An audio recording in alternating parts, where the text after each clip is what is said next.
Sejarah azan dan orang yang pertama kali mengumandangkan azan.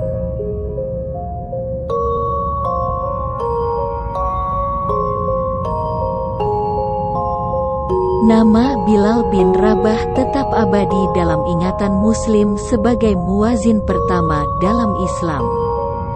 Sosoknya istimewa karena menjadi orang yang mengumandangkan azan bahkan sejak azan disyariatkan oleh Nabi. Keistimewaan Bilal ini terbukti dari namanya yang kini diabadikan sebagai salah satu posisi dalam ibadah salat Jumat. Rasulullah sendiri pernah bersabda dalam hadisnya mengenai istimewanya salah satu sahabatnya ini, Bilal bin Rabah. Berikut bunyinya. Iya, orang itu adalah Bilal, pemuka para muazin dan tidaklah mengikutinya kecuali para muazin. Para muazin adalah orang-orang yang panjang lehernya pada hari kiamat. Hadis terdengar ke seluruh Madinah. Sosok Bilal bin Rabah memang sudah dikenal sebagai sahabat dari kalangan hamba sahaya yang memiliki suara merdu. Untuk itulah, Bilal bin Rabah juga menyandang gelar Muazzin ar-Rasul. Ia adalah seorang lelaki bernama lengkap Bilal bin Rabah al-Habasyi. Buku tokoh-tokoh besar Islam sepanjang sejarah karya Syekh Muhammad Said Mursi juga menyebut beliau beberapa kali dipanggil dengan nama Abu Abdillah. Meski ada beragam versi tentang kisah Bilal masuk Islam, namun pertemuan antara Rasulullah dengan Bilal bin Rabah telah membawa angin segar bagi Islam.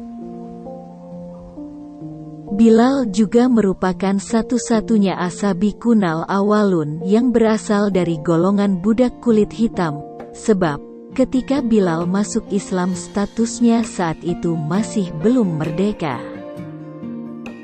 Ia masih menjadi budak dari majikannya. Upaya masuk Islam diam-diam yang dilakukannya gagal karena majikan dan orang kafir Mekah mulai menyiksanya setelah mengetahui kabar tersebut. Di antara kalangan ashabi kunal awalun, bahkan Bilal bin Rabah adalah satu-satunya orang yang mendapat siksaan paling berat dari kafir Quraisy. Salah satu yang dilakukan Umayyah bin Khalaf, majikannya, adalah menjemur Bilal di padang pasir yang gersang tanpa sehelai pakaian, belum lagi ditimpa sebuah batu yang sangat besar di atas dadanya. Mereka menyiksa Bilal dengan tujuan menggoyahkan keimanannya dan berpaling dari ajaran Rasulullah. Namun, sekeras dan sekejam apapun siksaan mereka tidak mampu menggoyahkan keyakinan Bilal bin Rabah. Ia terus berpegang teguh pada agama Allah. Hingga akhirnya, Bilal dimerdekakan oleh Abu Bakar As-Siddiq setelah ia membeli Bilal dari Umayyah. Bila disebut nama Abu Bakar As-Siddiq maka Umar bin Khattab akan berkata, Abu Bakar adalah pemimpin kita yang telah memerdekakan pemimpin kita. Siapakah yang dimaksud dengan pemimpin kita oleh Umar? Dialah Bilal, namun setiap menerima pujian yang ditujukan kepadanya, Bilal akan menundukkan kepala dan memejamkan mata. Bilal menunduk dengan air mata mengalir yang membasahi pipinya. Dia berkata, "Aku ini hanyalah seorang Habsyi, dan kemarin aku seorang budak belian."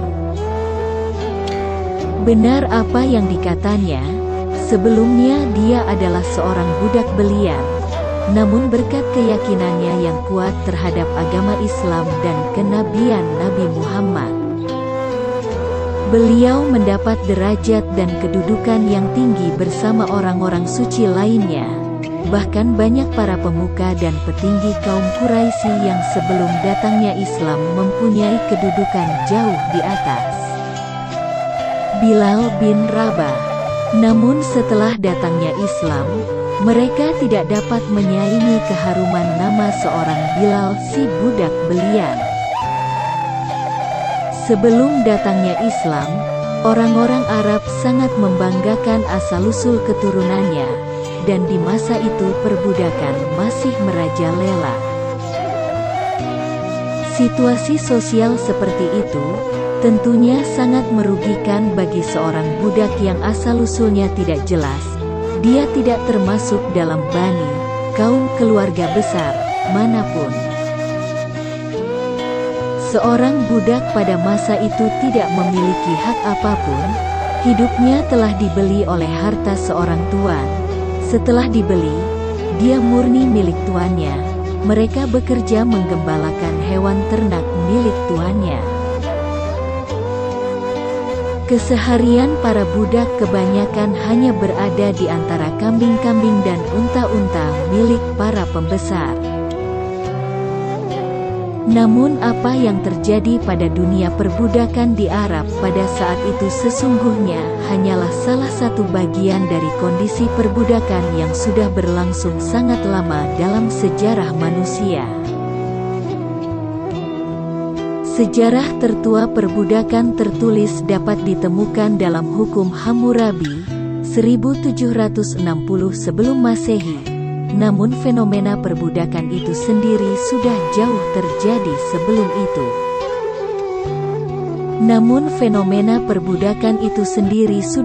terjadi sebelum itu. Yakni pada tahun 5300 sebelum Masehi pada masa kejayaan bangsa Sumeria kuno. Kembali kepada kisah Bilal bin Rabah. Setelah kemerdekaannya, Bilal sangat setia terhadap Nabi Muhammad. Kemanapun Nabi pergi, Bilal selalu mengikutinya. Aku, Bilal, budak Umayyah, akan memberitahumu tentang hari-hari yang harus dikagumi. Aku ada di sana 22 tahun mendampingi ketika Muhammad, Rasulullah, berjalan di atas muka bumi. Aku mendengar apa yang beliau katakan dan melihat apa yang beliau lakukan, kata Bilal.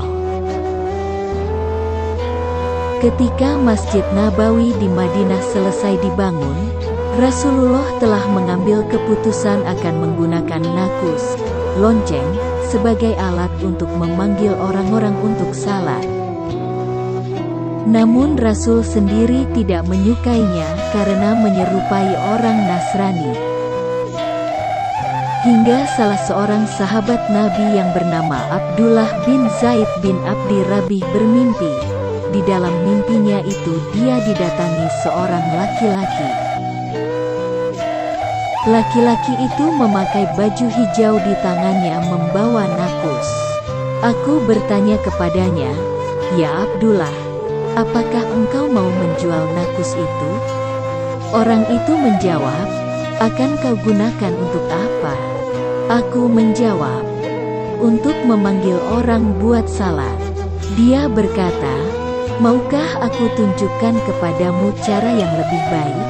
Sebutlah Allahu Akbar, Allahu Akbar, Allahu Akbar, Allahu Akbar." Diteruskan sampai dengan kalimat azan yang kita kenal hari ini. Maka aku bangun pagi, lalu pergi kepada Rasulullah. Aku kabarkan kepadanya mengenai mimpi itu. Lalu Rasulullah bersabda, "Sesungguhnya mimpi itu betul, insya Allah," kata Abdullah bin Zaid. Kemudian Rasulullah memberikan perintah kepada Abdullah bin Zaid, "Dapatkan Bilal dan katakan padanya apa yang telah engkau lihat. Ajari dia kata-katanya sehingga dia bisa memberikan panggilan. Karena dia memiliki suara yang indah." Abdullah bin Zaid menemui Bilal dan mengajari kata-katanya.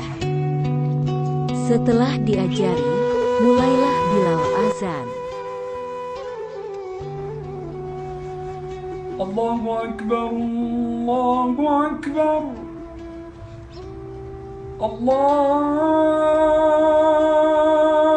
الله أكبر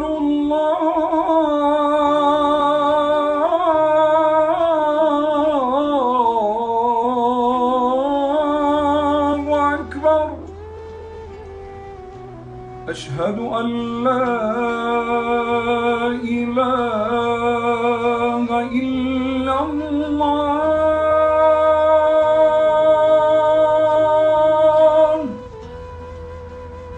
أشهد أن لا إله إلا الله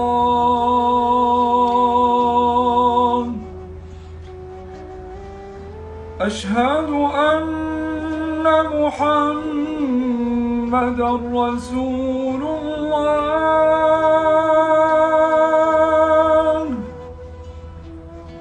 أشهد أن محمدًا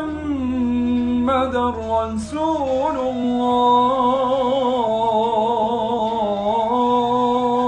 الله حي على الصلاة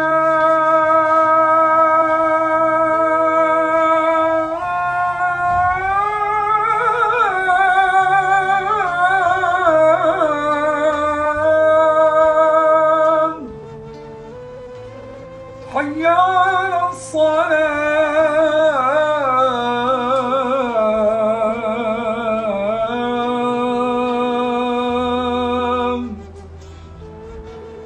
حي على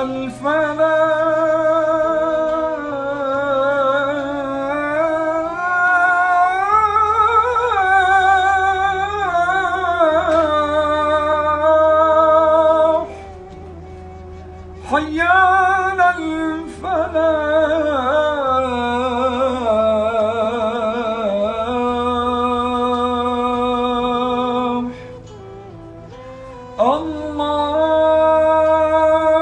الله أكبر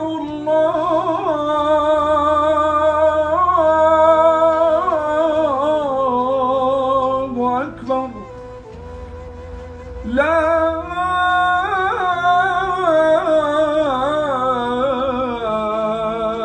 إله إلا الله.